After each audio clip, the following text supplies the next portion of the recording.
Dr. Hinds, who spoke with Nightly News exclusively on Thursday, told this newscast, notwithstanding the fact that the government has said that it is taking the reins with regard to the electoral reform process in the country, that process should be heralded in through the Electoral Reform Committee of the National Assembly. Let the Constitutional Reform Committee in Parliament, where you have members from both sides of the aisle sitting, let them come up with the terms of reference.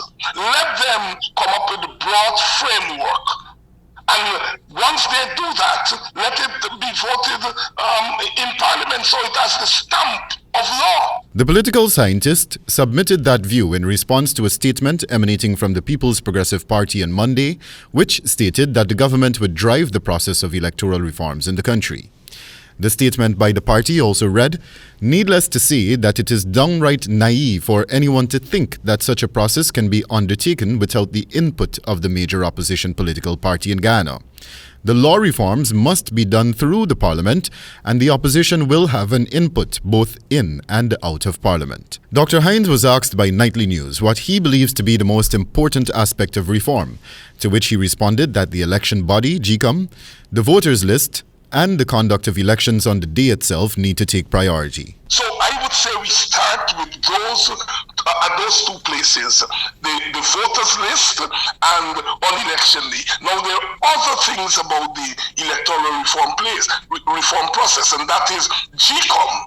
That's the third. The WPA executive member is also of the view that the International Republican Institute, IRI, is not a credible body to conduct electoral reforms.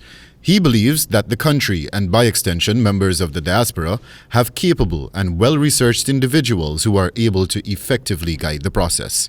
I am sure that we can put together a team of 12, 15 people with expertise in elections and electoral laws right there in Guyana. The PPP, meanwhile, defended the role of the IRI in the electoral process, as it stated in its missive on Monday that the attack upon the International Republican Institute's role in Ghana's electoral reform process has been misrepresented and manipulated to win political, partisan, and ethnic sentiments. Dr. Hinds remained adamant that the main opposition party, APNU+AFC, should not be consulted but rather included in the process. He opined that if the government were to spearhead the process, it would ultimately be a one-party affair. Not the government will spearhead. The government is made up of one party.